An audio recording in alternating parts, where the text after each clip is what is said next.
Cierra los ojos un momento. No, espera, no todavía. Primero quiero que hagas algo mucho más difícil que cerrar los ojos. Quiero que cierres el ruido, ese ruido interno que llevas desde que sonó la alarma esta mañana, ese run run que no para, esa lista de cosas que tienes que resolver, ese miedo disfrazado de agenda, esa ansiedad que se camufla de productividad. Quiero que, por los próximos minutos, dejes de ser el gerente de tu propio caos y te permitas simplemente estar. Siéntate. Si estás de pie, siéntate. Si estás manejando, estaciona. Si estás corriendo, detente. Porque lo que voy a decirte hoy no es para tu cabeza. Tu cabeza ya está saturada. Esto es para algo mucho más profundo. Esto es para ese lugar en tu pecho donde guardas las cosas que no le has dicho a nadie, ese cofre interno donde tienes el miedo real, la esperanza real o el dolor real. Esto es para tu espíritu. Hoy es 6 de marzo y sé que para muchos de ustedes ese número no significa absolutamente nada. Es solo otra fecha en un calendario que sigue girando mientras sus vidas parecen estar estancadas. Pero quiero que consideren algo que quizás nunca han pensado de esta manera. Los días no son neutrales. Cada amanecer es una declaración. Cada vez que el sol vuelve a salir, el cielo está diciendo algo. Está diciendo que la historia no terminó anoche. Está diciendo que el autor todavía tiene páginas por escribir. Y si hoy amaneciste, si tus ojos se abrieron, aunque sea con peso, aunque sea con desgana, aunque sea llorando, eso significa que el arquitecto divino todavía tiene planos activos sobre tu vida. El edificio no está terminado. Los andamios quizás parecen un desastre. La obra luce abandonada desde afuera, pero el maestro de obras no se fue a ningún lado. Déjame llevarte a una escena.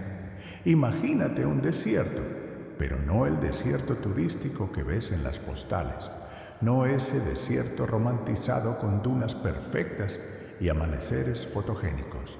Imagínate el desierto real, el desierto donde el viento no acaricia, el viento corta, donde la arena no es suave, la arena raspa, donde el silencio no es paz, el silencio es una presencia opresiva que te recuerda en cada segundo que estás completamente solo. Un desierto donde el horizonte se repite infinitamente y cada paso que das produce la misma imagen que el anterior, como si el universo entero fuera una sala de espejos diseñada para hacerte creer que no estás avanzando. Ese es el desierto que muchos de ustedes han estado habitando. No el desierto geográfico, sino el desierto emocional, el desierto relacional, el desierto económico, el desierto espiritual donde orabas y el cielo parecía de concreto, donde levantabas las manos y sentías que tus dedos apenas rozaban el techo de tu propia habitación y nada más. Y en ese desierto, en ese lugar donde el agotamiento ya no es físico, sino existencial, algo está a punto de pasar. Porque siempre, siempre, siempre, la intervención más dramática de Dios ocurre en el escenario más improbable, no en el templo lleno, no en la montaña de la alabanza, no cuando todo está bien y la adoración fluye fácil. La intervención ocurre en el desierto. Ocurre cuando ya no tienes fuerzas para fabricar fe. Ocurre cuando ya no puedes sonreír y decir, todo está bien, porque ya no te quedan energías para la actuación. Es ahí, exactamente ahí, en ese punto de quiebre total, donde el cielo se rasga como una tela vieja y algo sobrenatural entra en tu historia. Quiero hablarte hoy de una temporada, tu temporada, esa que has estado viviendo y que quizás no le has podido poner nombre porque cuando intentas describirla no encuentras las palabras exactas. Solo sabes que hay un peso, Un peso que no es depresión clínica, aunque a veces se le parece. Un peso que no es simplemente tristeza, aunque la tristeza es uno de sus sabores. Es algo más complejo. Es la sensación de que el tiempo está pasando y tú no estás llegando a ningún lado. Es la sensación de que todos a tu alrededor están recibiendo sus milagros, sus respuestas, sus "me llegó", y tú sigues esperando en la fila y la fila no avanza. Es la sensación de que Dios reparte bendiciones como si fuera un banquete y a ti simplemente se te olvidó en la lista de invitados. Conozco ese sentimiento. Lo conozco porque lo he vivido. Lo conozco porque he estado en cuartos de hotel a las 3 de la madrugada después de predicarle a 20,000 personas sobre la fidelidad de Dios y luego cerrar la puerta y preguntarme en silencio si yo mismo me lo creía. Lo conozco porque la fe no es la ausencia de duda. La fe es caminar con la duda colgada del cuello como una piedra y seguir caminando de todas formas. Y si hoy estás aquí, si llegaste a este video con esa piedra colgada, quiero que sepas que no te equivocaste de lugar. Llegaste exactamente donde tenías que llegar. Ahora quiero que respiremos juntos esta verdad. Y cuando digo respiremos, lo digo en serio. O quiero que la inhales despacio, porque si la procesas solo con la mente, va a entrar y salir como información. Pero si la dejas bajar hasta el pecho, hasta ese cofre que te mencioné al principio, va a quedarse allí y va a cambiar algo. Tu peor temporada está por terminar. ¿No dije que terminó? No dije que mañana amaneció y todo está resuelto. Dije, está por terminar. Y hay una diferencia abismal entre esas dos cosas, porque está por terminar implica proceso, implica que algo está en movimiento aunque tú no lo veas, implica que hay una maquinaria trabajando detrás del telón de tu realidad visible, implica que el Dios que mueve galaxias con el mismo esfuerzo con que tú mueves un suspiro, está en este preciso instante trabajando en los detalles de tu historia. Hay un texto en el libro de Isaías que siempre me ha partido en dos, no por su complejidad teológica, sino por su brutalidad emocional. El capítulo 43, verso 19, dice esto: He aquí que yo hago cosa nueva, pronto saldrá a luz, ¿no la conoceréis? Ahora bien, si lo lees rápido, suena bonito. Suena a versículo de caligrafía para colgar en la pared de la cocina, pero detente un momento y fíjate en el contexto en que Dios dice eso. Lo dice a un pueblo que estaba en cautiverio, lo dice a gente que había perdido su ciudad, su templo, su identidad nacional, su dignidad, su futuro visible. Lo dice a gente que llevaba décadas esperando y que ya había perdido la capacidad de imaginar que las cosas podían ser diferentes. Y es en ese contexto, en ese fondo de barril existencial, donde Dios no susurra, Dios declara: yo hago cosa nueva. No voy a hacer. No, estoy considerando hacer. Yo hago. Presente continuo. Acción en curso. El proceso ya está activo, aunque tus ojos no puedan registrarlo todavía. Piensa en esto de esta manera. Imagínate que estás viendo una película, pero alguien te puso en pausa exactamente en el momento más oscuro de la trama. El héroe está en el suelo. El villano está ganando. Todo parece perdido. Y si en ese instante pausado alguien que ya vio la película completa te dijera: espera, lo que viene después va a quitarte el aliento, tú no lo podrías creer desde la perspectiva de ese fotograma congelado en la derrota. Pero esa persona que ya vio el final sabe algo que tú no sabes desde dentro de la historia. Y Dios, el que existe fuera del tiempo, el que ve el principio y el final, simultáneamente como si fueran el mismo punto. Ese Dios te está diciendo hoy, o con la autoridad de quien ya vio tu película completa: lo que viene a continuación va a quitarte el aliento. Pero para que podamos hablar de lo que viene, tenemos que hablar honestamente de lo que fue.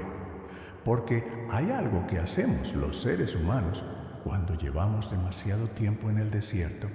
Empezamos a identificarnos con el desierto. Empezamos a creer que el desierto no es una temporada, sino un destino. Empezamos a decorar las paredes de la cueva porque en algún punto dejamos de creer que había salida y decidimos que si íbamos a vivir aquí, al menos que estuviera ordenado. Y eso tiene un nombre muy específico en la psicología del alma. Se llama resignación disfrazada de madurez. Lo he visto 1000 veces. Personas que empezaron su camino de fe con una chispa en los ojos, con esa certeza juvenil de que Dios era capaz de todo. Con esa audacia para orar cosas grandes, para creer cosas imposibles. Y luego la vida les fue pasando la factura. Una relación que no funcionó, un negocio que quebró, una enfermedad que no se dio, un hijo que tomó un camino que no esperaban, una oración que no fue respondida de la manera que pedían. Y cada golpe fue apagando un poco la chispa, no de manera dramática, sino de manera gradual, silenciosa, casi imperceptible, como cuando las estrellas desaparecen en el cielo al amanecer. No hay un momento exacto en que desaparecen. Simplemente en algún punto te das cuenta de que ya no están. Así se va la fe cuando no la alimentamos. Así se va la esperanza cuando los golpes se acumulan sin que nadie te ayude a procesarlos. Y entonces llega un punto en que ya no oramos para creer que algo va a cambiar. Oramos por costumbre. Oramos porque crecimos en esto y sería raro dejar de hacerlo. Oramos como quien habla a una habitación que sospecha que está vacía, pero lo hace de todas formas, porque el silencio alternativo es demasiado aterrador. ¿Cuántos de ustedes saben de lo que estoy hablando? No me refiero a que dejaron de creer en Dios. Me refiero a que dejaron de creer en su propio destino. Siguieron creyendo que Dios era poderoso, pero empezaron a creer que ese poder era para otros, para los que tenían más fe, para los que oraban más horas, para los que no habían cometido ciertos errores, para los que tenían un pasado más limpio, para los que merecían más. Y en esa teología torcida, sin darse cuenta, se autoexcluyeron de la lista de candidatos a milagro.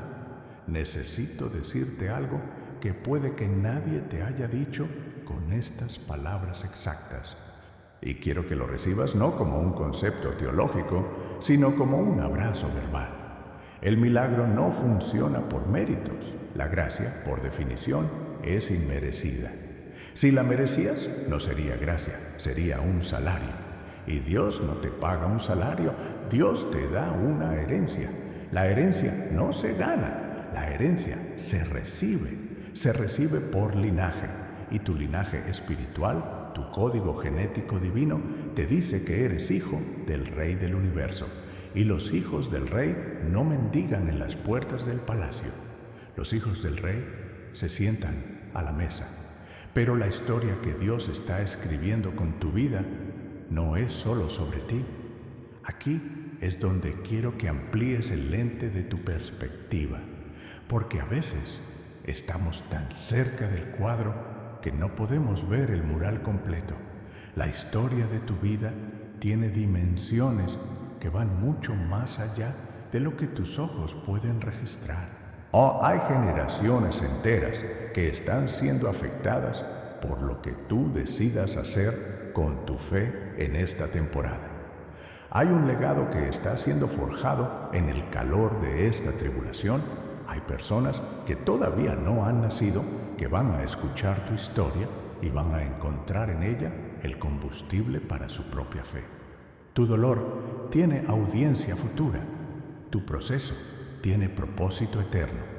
Déjame llevarte a otra escena, porque la narrativa que necesito que veas hoy tiene muchas capas y quiero que las veas todas. Imagínate una mujer. No te voy a dar nombre todavía porque quiero que por un momento, solo un momento, esa mujer seas tú. O seas tú que eres hombre y que tienes en tu vida una mujer que amas y que ha estado en este desierto. Una mujer que lleva años esperando algo que le prometieron. Lleva tanto tiempo esperando que ya casi no habla del tema. Porque hablar del tema duele demasiado. Cuando la gente le pregunta, ella cambia el tema. Cuando en la iglesia oran por eso específicamente, ella sonríe hacia afuera y por dentro está haciendo un esfuerzo sobrehumano para no derrumbarse. Ha aprendido a cargar el dolor con dignidad, que es la forma más agotadora de cargarlo. Y un día, sin anuncio previo, sin que nadie lo esperara, sin que el calendario marcara ninguna fecha especial, algo cambia. No cambia de golpe y porrazo. Cambia de manera casi imperceptible al principio. Como cuando la temperatura del invierno empieza a ceder no con un día de sol explosivo, sino con un grado de diferencia, y luego otro grado. Y de pronto te das cuenta de que ya no necesitas el abrigo. El cambio ocurrió en los márgenes, en los bordes, en los detalles que nadie estaba mirando. Y cuando el cambio finalmente es visible, cuando es innegable, cuando ya no hay forma de explicarlo con la lógica normal, la mujer mira hacia atrás y puede ver cada uno de los pasos del proceso, cada uno de los grados de temperatura que fue cambiando, y entiende que el proceso entero estaba siendo orquestado, que no había ni un solo momento desperdiciado, que incluso los momentos en que el cielo parecía mudo eran momentos en que el cielo estaba trabajando en silencio. Eso es lo que Dios hace. Eso es su arquitectura divina. No es improvisación, es una ingeniería de niveles de precisión que la mente humana no puede procesar completamente. Y cuando el edificio esté terminado, cuando puedas verlo desde la perspectiva correcta, vas a entender que cada piedra que te dolió cargar era necesaria para la estructura. Cada temporada difícil era un cimiento, cada lágrima era mortero, cada noche oscura eran los planos siendo ejecutados en la oscuridad. Ahora bien, el 6 de marzo, quiero que hablemos de por qué este día importa y no desde una perspectiva supersticiosa, no desde una perspectiva de numerología mística donde creemos que los números tienen poderes mágicos, sino desde una perspectiva de intención y de declaración, porque hay algo extraordinariamente poderoso en el acto humano de decir, hoy comienza algo diferente. Hay algo que se activa en el espíritu cuando una persona decide, con voluntad deliberada, que este día marca un antes y un después. Los psicólogos lo llaman el efecto de nuevo comienzo, o que ese fenómeno documentado donde los seres humanos experimentan un salto cuántico en su motivación y en su capacidad de cambio cuando perciben que están en un punto de inicio, ya sea el inicio de un año, el inicio de una semana, el inicio de un mes, el inicio de cualquier cosa que la mente pueda usar como ancla temporal para decir, aquí empieza lo nuevo. Y si eso es cierto, desde la perspectiva psicológica, imagínate lo que ocurre cuando a esa intención humana le añades el ingrediente sobrenatural de la oración. Imagínate lo que ocurre cuando a ese hoy comienza algo diferente, le agregas la voz del Espíritu Santo que dice, así sea. Imagínate lo que ocurre cuando alineas tu voluntad con la voluntad del Dios que hace lluvias en el desierto, que abre caminos en el mar, que saca agua de la roca, que alimenta profetas con comida traída por cuervos, que multiplica panes, que resucita muertos. Ese Dios, cuando tú quiero que empiece algo nuevo, se alinea con su yo hago cosa nueva. El resultado es una explosión de posibilidades que ninguna mente natural puede calcular. El Salmo 46 dice que hay un río cuyas corrientes alegran la ciudad de Dios. Y me quedo pensando en esa imagen, un río, en medio de lo que el contexto describe como guerra, como caos, como derrumbe de montañas y agitación de aguas. Hay un río, tranquilo, constante, inamovible en su flujo. Y ese río alegra, no calma solamente, alegra. Hay una diferencia entre calma y alegría. La calma es la ausencia de tormenta. La alegría es una presencia activa que coexiste incluso con la tormenta. Y ese río, esa corriente de gracia divina, de propósito eterno, o de amor irracional e incondicional, ese río está fluyendo en tu vida ahora mismo, aunque no lo sientas, aunque todo lo que puedas registrar con tus sentidos sea el ruido de la batalla. El río está ahí. Quiero hablar de la oración ahora. Quiero hablar de ella no como un ejercicio religioso, sino como lo que realmente es la tecnología más avanzada del universo. Porque cuando oras, no estás enviando una solicitud a un sistema burocrático celestial donde alguien revisa tu caso y decide si mereces ser atendido. Cuando oras, estás activando una línea directa al corazón del Creador del cosmos. Cuando oras, estás usando el mismo idioma que usó Dios cuando dijo, sea la luz, y la luz fue. La oración no es debilidad. La oración no es el recurso de los que no tienen opciones. La oración es el acto más valiente, más poderoso, más revolucionario que un ser humano puede ejecutar. Porque cuando oras, estás afirmando algo que el mundo material intenta negarle a cada uno de nosotros. Estás afirmando que lo visible no es todo lo que existe. Estás afirmando que hay una dimensión de realidad que trasciende lo que pueden medir los instrumentos de la ciencia. Estás afirmando que tú, con toda tu fragilidad y tus contradicciones y tu historia complicada, tienes acceso directo al poder que sostiene las galaxias en su lugar. Hay algo que me fascina del modelo de oración que Jesús enseñó.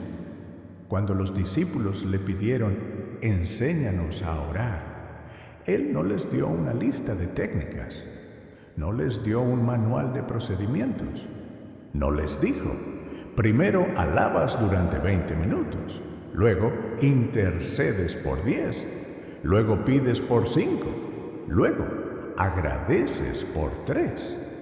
Les dio un modelo de relación. Oh Padre nuestro que estás en los cielos, santificado sea tu nombre. Empieza reconociendo quién es Él. Empieza afirmando la naturaleza de Dios antes de mencionar las necesidades propias. Y hay una sabiduría extraordinaria en eso, porque cuando empiezas la oración recordando quién es Dios, tus problemas automáticamente entran en perspectiva correcta. No se hacen pequeños de manera automática, pero tú te haces más grande. Tu fe se expande al tamaño de la realidad de Dios. Y entonces, desde esa perspectiva expandida, desde ese lugar donde ya no estás mirando tu tormenta desde dentro, sino mirándola desde el balcón de la omnipotencia divina, puedes orar con una autoridad que antes no tenías. Esta mañana, hoy, 6 de marzo, quiero que oremos juntos. Pero primero quiero preparar el terreno del corazón, porque la semilla más poderosa en un suelo endurecido no produce fruto. Necesitamos ablandar el suelo. Necesitamos remover esa capa de escepticismo protector que construiste para no volver a decepcionarte. Necesitamos pararte sobre la roca de la promesa divina, aunque tus rodillas estén temblando. Y para eso necesito que hagas algo que tal vez no has hecho en mucho tiempo. Necesito que te permitas volver a creer, no con la ingenuidad del que nunca ha sido golpeado, sino con la fe madura del que fue golpeado, se cayó, se levantó y decidió que el que lo creó sigue siendo digno de confianza, aunque no entienda todos sus métodos. Hay una historia en el libro de Reyes que cada vez que la leo me detiene en seco. Es la historia de Elías, el gran profeta, el hombre que bajó fuego del cielo, el hombre que enfrentó a 450 profetas de Baal sin pestañear, el hombre que en un día de unción sobrenatural hizo cosas que ningún ser humano normal podría hacer. Ese mismo Elías, al día siguiente de su mayor victoria, corre despavorido por el miedo de una mujer llamada Jezabel y se sienta debajo de un árbol de enebro y le pide a Dios que lo deje morir. Basta ya, Señor, basta ya. Quítame la vida porque no soy mejor que mis padres. Elías, el gran Elías, en crisis existencial debajo de un árbol de enebro. ¿Por qué me detiene esa historia? Porque Dios no regaña a Elías. No le dice, ¿qué te pasa? ¿Acaso no soy yo el mismo que mandó fuego del cielo ayer? ¿Cómo puedes estar en crisis ahora? No, Dios manda a un ángel. Y el ángel no llega con un sermón. El ángel llega con pan y con agua. Toca a Elías en el hombro y le dice, levántate y come, porque largo camino te queda. No, levántate y predica. No, levántate y da la cara. No, levántate y deja de ser tan dramático. Levántate y come, porque largo camino te queda. Dios, en su misericordia infinita, sabe que a veces lo que el espíritu necesita viene empacado en lo físico. Sabe que a veces la fe se restaura después del descanso. Sabe que a veces la crisis espiritual tiene solución en el cuidado humano.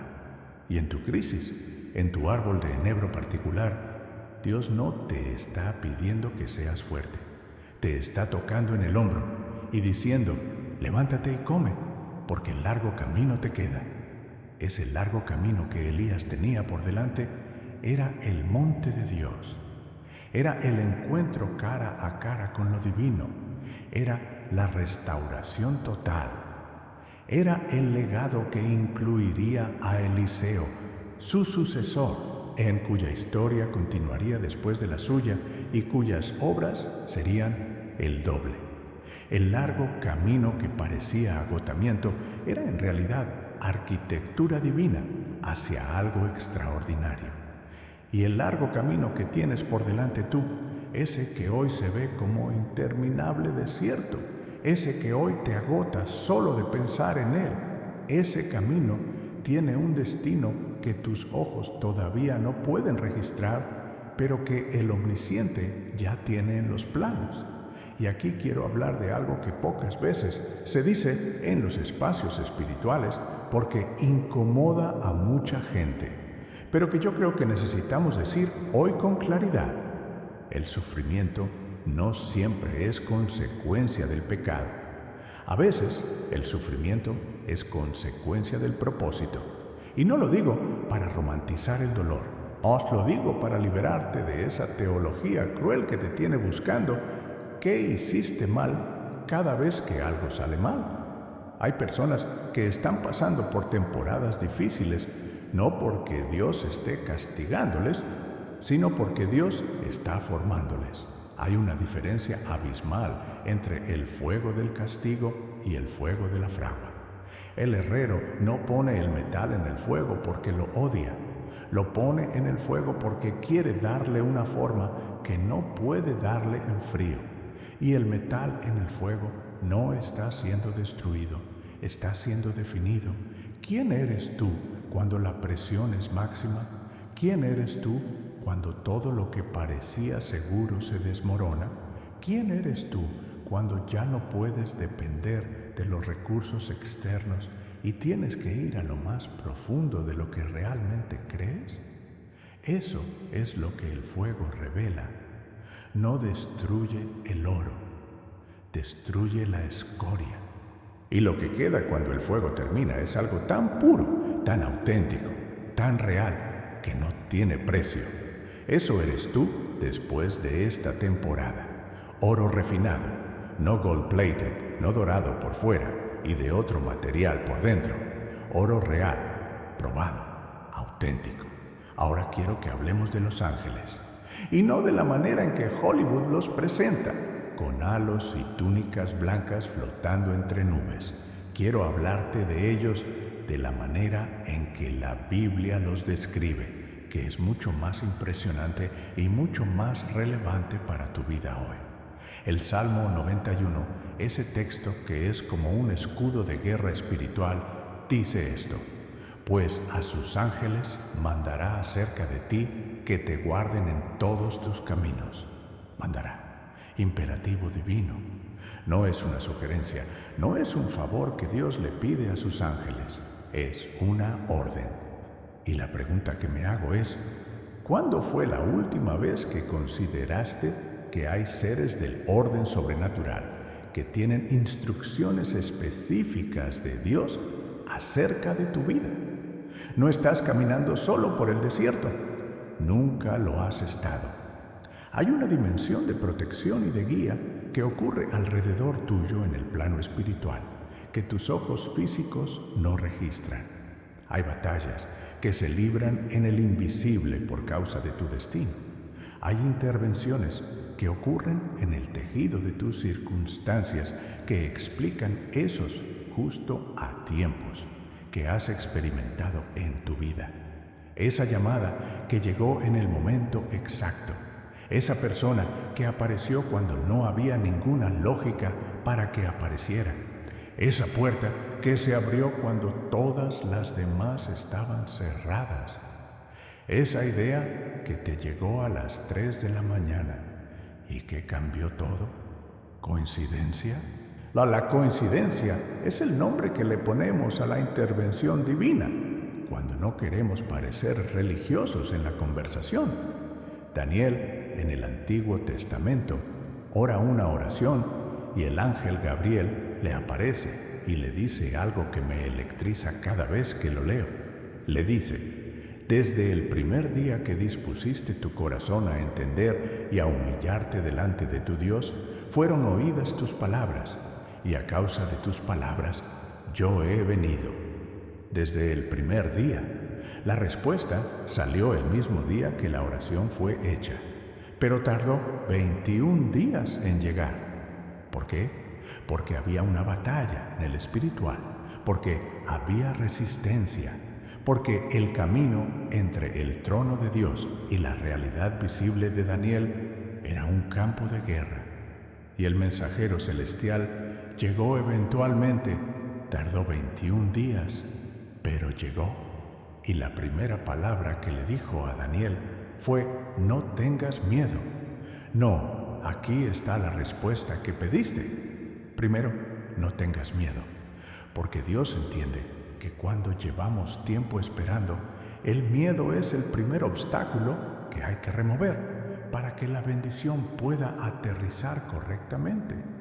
¿Cuántos de ustedes han recibido bendiciones que no pudieron disfrutar porque el miedo se las arrebató antes de que pudieran abrirlas? ¿Cuántos han tenido victorias que vivieron en tensión porque el trauma del pasado les impedía soltar el control y simplemente recibir? Eso es lo que el ángel viene a desmontar primero, el miedo. No tengas miedo, Daniel, porque desde el primer día fuiste oído. Tu oración fue escuchada. Tu llanto fue registrado, tu anhelo fue visto, no por un sistema automatizado o no por una base de datos celestial que procesa peticiones, sino por el Padre que conoce el número de cabellos de tu cabeza y que sabe cuántas veces has intentado dormir y no has podido porque la preocupación te roba el descanso. Hoy quiero declarar algo sobre tu vida. y quiero que lo recibas con la misma autoridad con que fue pronunciado sobre la vida de Daniel. Lo que has pedido, lo que has clamado, lo que has llorado en las noches, lo que te has atrevido a creer, aunque la evidencia visible no apoyara esa fe, fue escuchado desde el primer día. No hay rezago en el sistema de Dios. No hay solicitudes perdidas en el correo celestial. No hay peticiones que cayeron por las grietas de la burocracia divina. Cada oración que has hecho llegó y hay una respuesta en camino. Puede que todavía no la veas. Puede que todavía estés en los 21 días del proceso, pero el mensajero está en camino. Y aquí viene la parte que más me emociona de toda esta conversación. La parte que quiero que se quede grabada en las paredes de tu corazón. Dios nunca llega tarde. Este es quizás el concepto más contraintuitivo de toda la fe cristiana, porque desde nuestra perspectiva temporal, Dios llega tarde constantemente. Desde nuestra perspectiva temporal, Dios llegó tarde con Lázaro. Desde nuestra perspectiva temporal, María y Marta tenían toda la razón cuando dijeron: si hubieras estado aquí, mi hermano no habría muerto. Desde nuestra perspectiva temporal, los 4 días en el sepulcro son 4 días de fracaso divino. Pero Jesús, parado frente a la tumba cerrada, él con María llorando a sus pies y los vecinos murmurando que dónde estaba cuando lo necesitaban, Jesús no se disculpa. Jesús no explica. Jesús manda remover la piedra y dice con una voz que el universo entero reconoce, porque esa voz fue la que lo creó: Lázaro, sal fuera. Y Lázaro sale, envuelto en vendas de muerte, oliendo a sepulcro, saliendo de 4 días de oscuridad total. Sale, porque cuando la voz que creó la vida dice vive, ni la muerte tiene capacidad de resistirse. ¿Y cuál fue la respuesta de los que vieron ese milagro? Vieron lo que hizo Jesús y creyeron en él. El retraso no fue un fracaso. El retraso fue el escenario perfecto para la gloria más grande. Porque si Jesús hubiera llegado antes que Lázaro muriera, habría sanado a un enfermo. Siendo importante, sería solo eso, una sanidad. Pero al llegar después de 4 días de muerte, hizo algo que nadie había visto jamás en esa escala. Resucitó a un muerto. El tarde de Dios siempre está calculado para producir el mayor impacto posible con el menor espacio para la duda. Y tu historia, tu Lázaro enterrado, eso que llevas tanto tiempo viendo como una tumba sellada, como un sueño muerto, como una promesa que tuvo fecha de vencimiento, Dios no lo ha olvidado. Dios lo tiene en su agenda, y cuando llegue el momento correcto, cuando el escenario esté preparado para producir el mayor impacto posible, la voz que llamó a Lázaro va a llamar a tu promesa por nombre. Y lo que tú creías que estaba muerto va a salir caminando, envuelto quizás todavía en las vendas del proceso, pero vivo, inconfundiblemente vivo, imposiblemente vivo. Quiero hablarte ahora de la identidad, o de quién eres realmente. No quién crees que eres después de tantos años de golpes y redefiniciones dolorosas. No quien te dijeron que eras las voces que no tenían autoridad para hablar sobre tu vida, pero que de todas formas lo hicieron. No quien te dice el espejo cuando lo miras con los ojos del agotamiento. Quiero hablarte de tu identidad real, tu identidad antes del tiempo, la que fue establecida en los planos eternos antes de que el primer átomo de tu cuerpo físico fuera ensamblado. El apóstol Pablo, escribiendo a los Efesios, dice algo que si lo lees despacio te va a cambiar el piso. Según nos escogió en él antes de la fundación del mundo, para que fuésemos santos y sin mancha delante de él.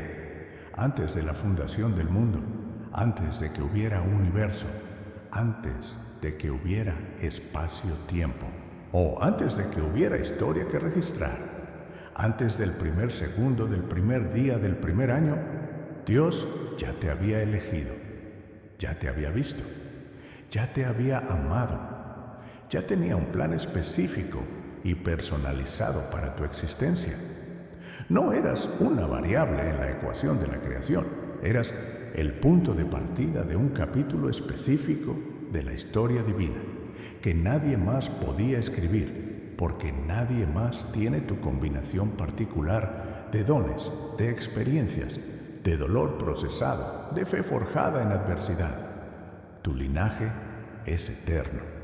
Tu código genético espiritual fue diseñado en el laboratorio de la eternidad por el científico de los científicos. Y si eso es cierto, si ese es realmente tu punto de origen, entonces ninguna temporada difícil, ningún error de tu pasado, ninguna voz que te haya dicho que no llegarás a ningún lado, a ninguna puerta que se haya cerrado en tu cara, ningún sueño que haya parecido morir, tiene la autoridad de reescribir lo que fue establecido antes de que el universo existiera. El contrato ya fue firmado, y fue firmado con la única tinta que no se borra con el paso del tiempo, la sangre del Cordero. Hay una imagen que llevo en el corazón hace años y que hoy quiero compartir contigo. Imagínate un tejedor, no un tejedor moderno con maquinaria industrial, un tejedor artesanal de los antiguos, de los que se sientan con hilos de colores distintos y van creando con sus manos un tapiz. Desde el revés del tapiz, desde la parte de atrás, lo que ves es un caos, hilos que van en todas las direcciones, nudos, colores que no parecen combinar, partes donde el hilo se acumula sin aparente forma. O desde el revés del tapiz es imposible entender qué se está creando. Pero el tejedor no te está mostrando el revés porque es lo que importa. El tejedor está trabajando en el frente, y el frente es una obra de arte de una belleza que quita el aliento. Tú estás viendo el revés de tu tapiz. Esos hilos que van en todas las direcciones son tus circunstancias aparentemente inconexas. Esos nudos son los momentos de crisis. Esos colores que no combinan son las temporadas que no parecen tener relación entre sí. Pero el tejedor está trabajando en el frente, y el frente es una obra maestra. El frente es un destino que va a hacer que todo lo que viste desde el revés tenga sentido de repente, con esa claridad devastadora de las revelaciones que te hacen decir: ahora lo entiendo, ahora lo veo.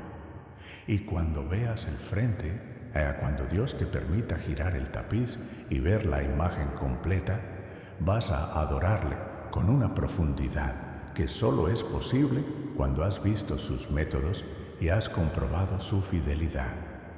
Porque la fe que viene de la duda superada es infinitamente más profunda que la fe que nunca fue desafiada. Ahora permíteme hablarte del rugido, porque en toda historia épica hay un momento donde el protagonista descubre que siempre tuvo dentro de sí algo que los villanos no podían quitarle. En las historias humanas, ese descubrimiento suele ocurrir en el punto más bajo, cuando no hay nada más que perder, cuando ya todo lo externo fue despojado y lo único que queda es lo esencial. Y en ese punto de despojo total, en ese momento donde el ser humano se encuentra cara a cara consigo mismo, sin máscaras ni adornos, es cuando sale el rugido. El rugido no es el sonido de la persona que lo tiene todo. El rugido es el sonido de la persona que lo perdió todo y descubrió que todavía tiene lo más importante. El rugido del espíritu dentro de ti no depende de tus circunstancias externas. No está condicionado por tu cuenta bancaria, ni por el estado de tus relaciones, ni por la manera en que te ven las personas en tu entorno, ni por los fracasos que acumula tu historia. El rugido del Espíritu es la manifestación de lo que eres por diseño, no por desempeño. Y hoy, en este 6 de marzo, quiero invitarte a que dejes salir ese rugido. No el rugido de la fuerza propia, el rugido del que sabe que fue creado para algo grande, aunque todavía no pueda ver exactamente cuál es la forma que tomará ese algo grande. El rugido del que decide que la temporada difícil no lo define, sino que lo refina, o la fragancia del cielo, eso que los santos de la antigüedad llamaban la presencia de Dios, eso que en algunos momentos de adoración genuina puedes sentir en el pecho como un calor que no es temperatura, sino algo mucho más profundo. Esa fragancia no es exclusiva de los templos, ni de los altares, ni de los momentos de alabanza colectiva. La fragancia del cielo está disponible en tu cuarto a las 3 de la mañana, cuando no puedes dormir. Está disponible en tu auto, en el tráfico, mientras vas a trabajar con el peso de lo que no has podido resolver. Está disponible en el consultorio médico mientras esperas resultados que te aterran. Está disponible en el silencio después del llanto, en ese silencio que no es vacío, sino que tiene una textura particular, la textura de la presencia del Consolador, que Jesús prometió que nunca nos dejaría. Y ahora llegamos al momento que más me importa de toda esta conversación, el momento de la oración. No una oración de performance, no una oración de palabras bonitas ordenadas para impresionar, una oración de guerra, una oración de posición, una oración que agarra el cielo con las dos manos y no suelta. Y antes de que ores conmigo, antes de que abramos la boca, quiero que hagas una cosa. Quiero que pienses en esa cosa específica, esa cosa que llevas cargando, esa petición que ya casi ni te atreves a repetir porque te parece que ya la has dicho demasiadas veces y te da vergüenza seguir pidiendo lo mismo. Esa cosa que cuando nadie te ve, sacas del cofre del pecho y la miras y sientes que mezcla esperanza con dolor en proporciones iguales. Esa cosa, tenla en mente, ponle nombre, no la escondas, porque hoy se la vamos a poner en las manos al único que puede transformarla. Señor, hoy me paro en este espacio de oración con la humildad del que ha comprendido que sin ti no soy nada y con la audacia del que sabe que contigo todo es posible. Hoy, 6 de marzo, declaro que esta es una jornada de inicio, un punto de inflexión, un marcador en el tiempo desde el cual mi historia va a ser diferente. No porque los problemas desaparezcan de golpe, sino porque mi perspectiva de los problemas va a estar anclada en la certeza de tu soberanía. Señor, hablo hoy a cada persona que está escuchando esta oración y que lleva demasiado tiempo en su desierto. Hablo a los que están cansados de esperar. Hablo a los que la fe les cuesta más que antes. Hablo a los que han llorado en silencio porque no quieren preocupar a nadie. Hablo a los que sonríen en público y se desmoronan en privado. A todos ellos, a todos nosotros, les digo lo que tú ya sabes, pero que necesitamos escuchar con nuevas palabras. Te ves, los ves, cada uno, cada historia, cada lágrima, cada oración que enviaron al cielo con las manos temblorosas. Las tienes todas. Y ahora, Señor, hago lo que Elías hizo en el monte Carmelo. Hago lo que la viuda hizo con su aceite. Hago lo que Moisés hizo al borde del Mar Rojo. Me paro en la orilla de lo imposible y declaro que tú eres el Dios que hace caminos donde no los hay, que eres el Dios que convierte el desierto en vergeles y la tierra árida en manantiales, que eres el Dios para quien no hay ninguna situación demasiado complicada, ningún sueño demasiado grande, ningún pasado demasiado pesado, ningún futuro demasiado incierto, que eres el Dios que estuvo en el horno con Sadrach, Mesach y Abed-nego, y que cuando Nabucodonosor miró por la ventana, no vio 3 hombres ardiendo, sino 4 hombres caminando, y el cuarto tenía aspecto de hijo de Dios. Tú caminas en el fuego con nosotros. No lo apagar desde afuera, estás dentro. Y en el nombre de Jesús, con la autoridad que Él mismo confirió a los que creen, declaro que lo que parecía imposible en la vida de quien está escuchando esto hoy, va a comenzar a moverse. Declaro que puertas que estaban selladas van a ceder. Declaro que relaciones que estaban rotas van a ser restauradas con una profundidad que la ruptura nunca hubiera permitido si no hubiera habido proceso. Declaro que finanzas que estaban en crisis van a encontrar caminos que la lógica humana no puede calcular. Declaro que cuerpos enfermos van a recibir el toque del médico de médicos. Declaro que mentes angustiadas van a encontrar la paz que sobrepasa todo entendimiento. Declaro que sueños que parecían muertos van a revivir con una energía nueva, con una claridad nueva, con un propósito nuevo. No porque las palabras de un predicador tengan poder en sí mismas, sino porque están siendo respaldadas por el único nombre al que toda rodilla en el cielo y en la tierra y debajo de la tierra debe doblarse, el nombre de Jesús. Amén. Y ahora, después de ese amén, quiero quedarme contigo un momento más, porque el amén no es el final. El amén es el inicio del movimiento. El amén es cuando la semilla entra en la tierra y comienza el proceso invisible del crecimiento. Y entre el amén y el fruto visible hay un espacio que se llama fe activa. No fe pasiva que espera sentada. Fe activa que mientras espera la respuesta completa, da el paso siguiente que puede dar. Que mientras espera la restauración de la relación, trabaja en ser la mejor versión de sí misma.